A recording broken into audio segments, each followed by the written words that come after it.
Ici Abidjan Regard est disponible et téléchargeable gratuitement. Ici Abidjan Regard, c'est plus de photos, moins de tests, un contenu plus soft et mieux affiné.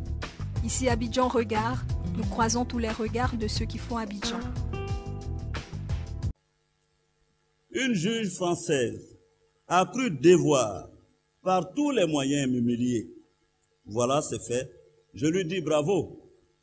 Par contre, quand la même juge a tenté d'humilier mon pays, la Côte d'Ivoire, je ne l'ai pas accepté. Je ne peux l'accepter. J'ai résisté car pour moi, le combat pour la souveraineté de la Côte d'Ivoire et la dignité du peuple ivoirien mérite qu'on y consacre toute sa vie. Chers collègues, la question essentielle que pose cette affaire est celle de la légalité d'une procédure qui consiste pour une juge d'une juridiction nationale française à convoquer en France pour l'entendre un citoyen ivoirien pour des prétendus faits qui se seraient produits en Côte d'Ivoire entre deux Ivoiriens.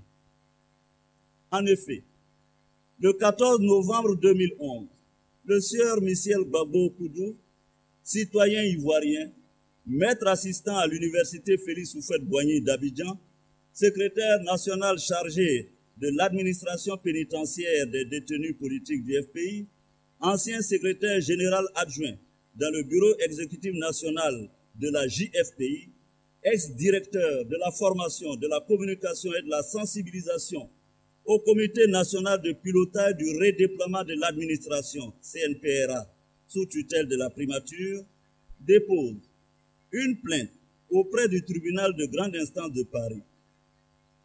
Arguant de sa nationalité française, il espère faire prospérer sa plainte. Curieux qu'il ne se soit subitement souvenu de sa nationalité française que lorsqu'il a été inculpé par la justice ivoirienne pour atteinte à la sûreté de l'État et pour crime économique. Il est inutile, chers collègues, de vous rappeler que les faits incriminés remontent au 11 avril 2011, car vous avez été les victimes et ou les témoins de ces tristes moments d'égarement, puis de l'issue aussi fatale que regrettable à laquelle il ne pouvait que conduire. C'est à juste titre que, le 27 mars 2012, statuant conformément au droit positif français, le procureur de la République de Paris, sans surprise, classe l'affaire sans suite, opposant à la partie plaignante la souveraineté de l'État ivoirien. À raison, puisque la politique ivoirienne n'a rien à faire en France. Récidivant, le plaignant réintroduit une nouvelle plainte, cette fois avec constitution de partie civile le 25 juin 2012. Le 9 août 2013, une juge française décide de faire prospérer la plainte et lance une commission rogatoire internationale à cet effet.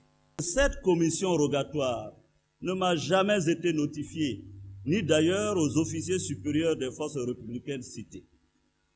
Tous, comme moi, aujourd'hui, sont cités à comparaître au cabinet de la juge française en qualité de témoins assistés. À l'analyse, l'exposé des faits de la commission rogatoire internationale telle que libellée traduit, chers collègues, une posture politicienne éculée, issue des officines des partisans de l'ancien régime.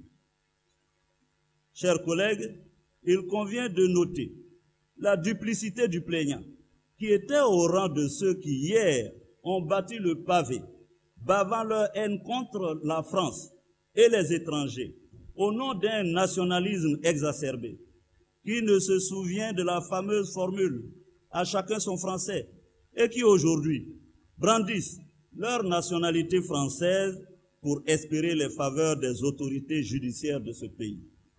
L'on pourrait dire que c'est de bonne guerre.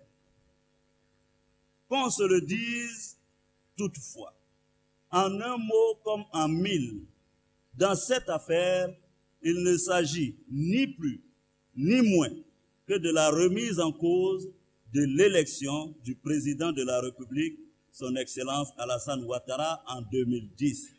Quelle n'a été ma stupéfaction, alors que la commission rogatoire internationale était encore en cours, d'apprendre par ouï-dire que la juge française a porté à un domicile privé en France une convocation me citant à comparaître à son cabinet le 21 octobre et une deuxième un mois plus tard.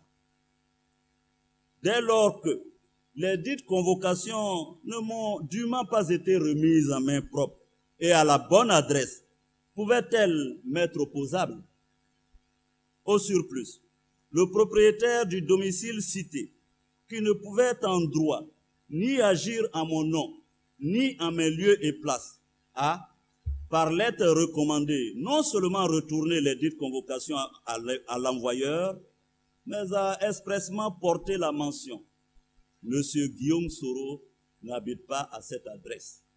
Le juge ne pouvait pas ignorer que je suis bel et bien président de l'Assemblée nationale de Côte d'Ivoire, domicilié et résident en Côte d'Ivoire. Aussi, en visite officielle à Londres, auprès du Parlement britannique, ensuite, en séjour officiel en France, dans le cadre de la COP 21, ai-je été ahuri d'apprendre par voie de presse que la fameuse juge délivrait un mandat d'amener contre ma personne le 5 décembre dernier, alors qu'elle était en contact constant avec mes avocats. En effet, au petit matin du 7 décembre dernier, 17 policiers français armés se sont rendus au domicile français de ma proche famille en vue d'exécuter le dit mandat, créant un traumatisme sans précédent chez les miens en cette période d'état d'urgence dans ce pays. Les risques d'un dérapage étaient grands. Quel était le but recherché? Juste m'humilier. Autrement, comment comprendre que, bénéficiant de l'immunité absolue, une telle démarche puisse être engagée? Cela est incompréhensible et relève d'un abus de pouvoir que je dénonce avec force. Munie d'un ordre de mission régulier de l'Assemblée nationale, la juge ne pouvait m'opposer un tel mandat. C'est un outrage fait à la représentation nationale, à nos institutions et à notre nation. La législation et la jurisprudence française en matière de protection de l'immunité diplomatique ainsi que de l'immunité juridictionnelle sont sans appel pourtant. Est-il imaginable, chers collègues, un seul instant qu'un officiel français soit convoqué par des juridictions nationales ivoiriennes sur des faits qui se sont produits en France entre deux Français? Face à la récurrence de tels incidents graves, je rappelle les cas du Maroc, du Gabon, de la Guinée équatoriale, de l'Algérie, du Rwanda et aujourd'hui de la Côte d'Ivoire, qui n'honorent pas l'excellence de nos relations avec la France.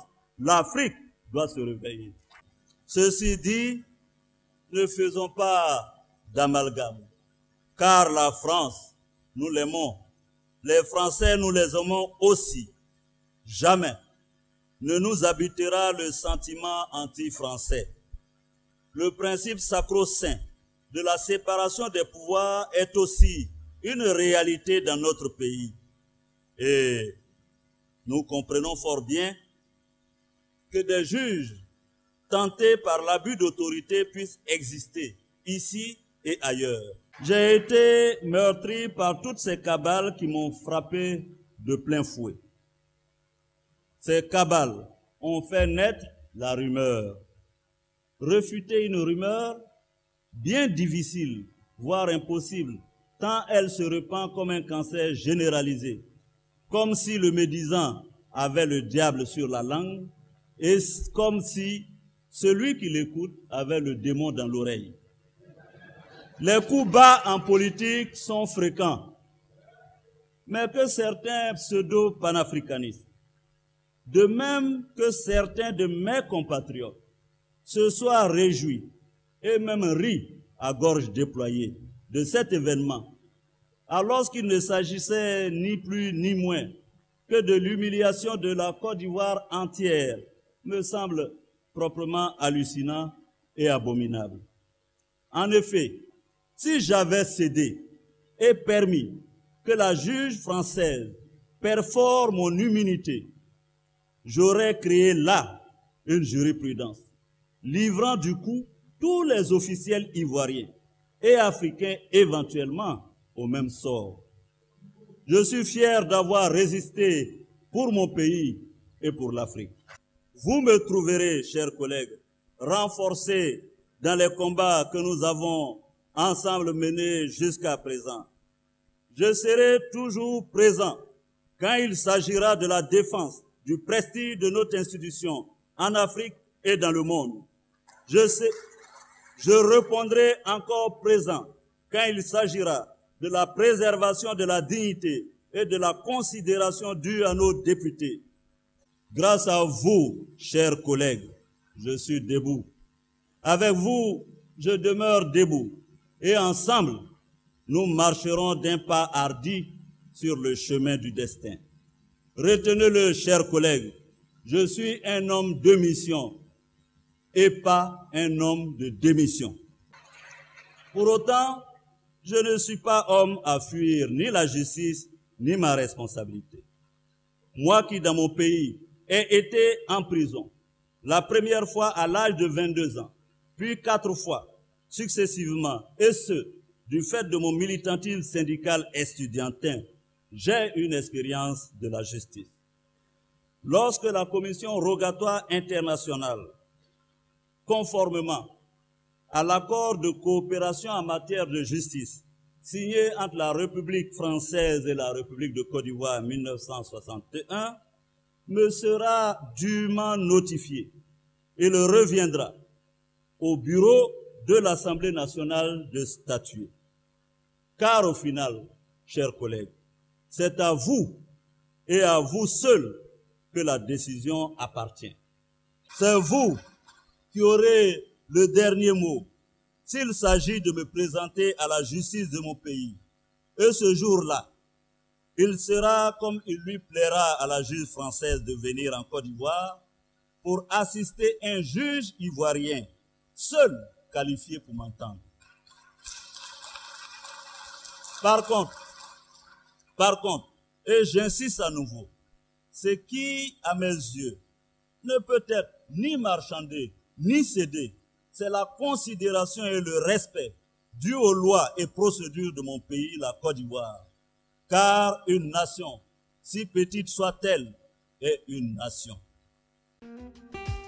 Ici Abidjan Regard est disponible et téléchargeable gratuitement. Ici Abidjan Regard, c'est plus de photos, moins de tests, un contenu plus soft et mieux affiné. Ici Abidjan Regard, nous croisons tous les regards de ceux qui font Abidjan.